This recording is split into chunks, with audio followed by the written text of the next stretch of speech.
नमस्कार मित्रों, अनंत कथा सागर चैनल में मैं डॉक्टर आदित्य पाराशरी आपका फिर स्वागत करता हूं और महाभारत कथाओं की श्रृंखला को आगे बढ़ाते हुए वन पर्व की अगली कथा आपके सामने फिर प्रस्तुत है। जैसा कि पिछले एपिसोड में, जो कि 28वां अध्याय है वन पर्व का, उसमें द्रौपदी ने प्रहलाद और बलि की कथा सुनाई थी और ये बताने का इसके जरिए ये बताने का कोशिश करी थी कि तेज और क्षमा दोनों में क्या अंतर है, किसको अपनाना चाहिए, किसको नहीं अपनाना चाहिए। क्योंकि द्रौपदी का मकसद था कि युधिष्ठिर के अंदर क्रोध की ज्वाला को जलाए रखना। अब ये सब सुनकर युधिष्ठिर ने द्रौपदी से कहा कि क्रोध मनुष्य को मारने वाला होता है। हे द्रौपदी, भामिनी,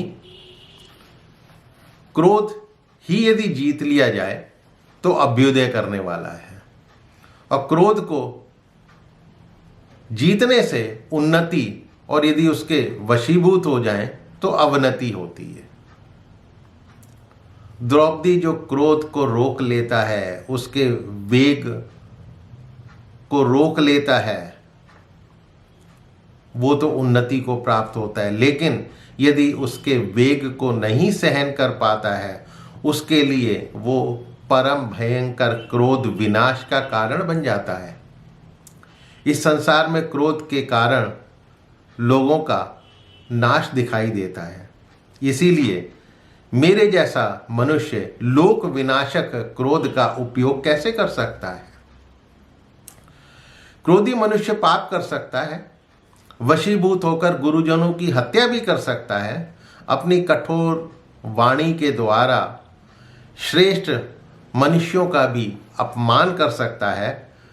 और क्रोधी मनुष्य कभी ये नहीं समझ पाता कि क्या करना है, क्या नहीं करना है। यहाँ तक कि क्रोध में अवध्य पुरुषों की वो हत्या भी कर सकता है। जो वध करने योग्य नहीं है उनकी हत्या भी कर सकता है, और जो वध के योग्य मनुष्य है उनकी पूजा में भी तत्पर हो जाता है। यहाँ तक कि वो अपनी आत्महत्या कर यमलोक का अतिथि भी बनने को तैयार हो जाता है। ये सब क्रोध के कारण ही होता है। यही लोक और परलोक में उत्तम कल्याण की इच्छा रखने वाले जो लोग होते हैं वो क्रोध को जीत लेते हैं।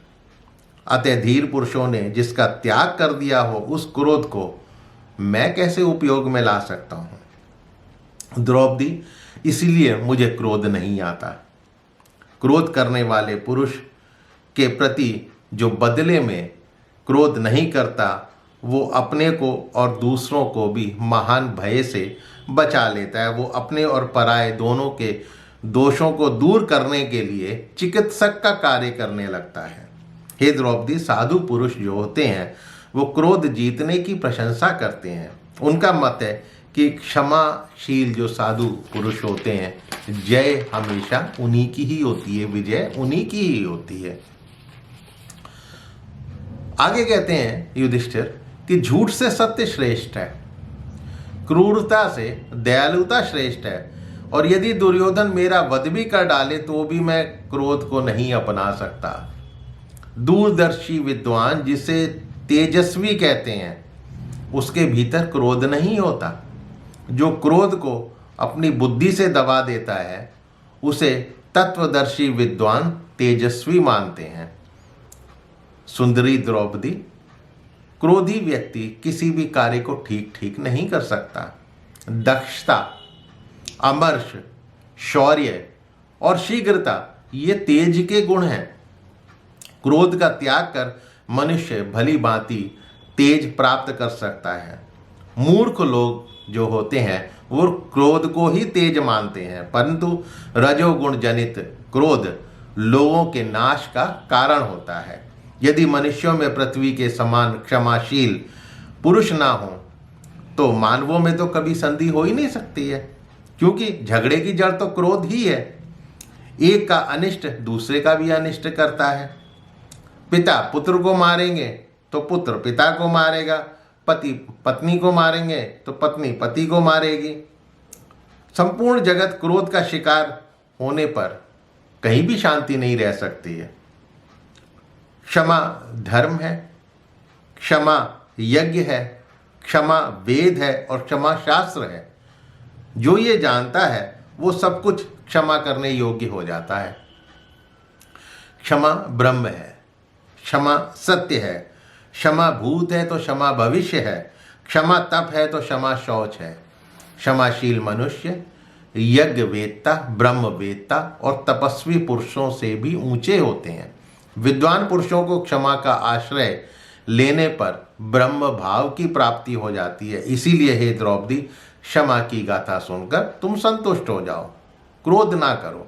राजा धृतराष्ट्र अवश्य ही मुझे राज्य देंगे और यदि नहीं देते हैं तो लोभ के कारण अपने आप ही नष्ट हो जाएंगे, ये मेरा विश्वास है। वैसे भी भरत वंश के विनाश के लिए भयंकर समय है, क्योंकि सुयोधन यानी दुर्योधन वगैरह वो कभी क्षमा भाव तो अपना नहीं सकते, क्योंकि वो इसके योग्य है ही नहीं। तो जो होगा आगे देखा जाएगा। तो आज के लिए इतना ही। युधिष्ठिर ने इसमें क्षमा को ही श्रेष्ठ बताने की कोशिश करी है, क्योंकि द्रौपदी और युधिष्ठिर में एक बहस चलती है। अब अगले एपिसोड में ये बहस का क्या रुख होगा वो आगे देखेंगे, उसके लिए इंतज़ार कीजिए।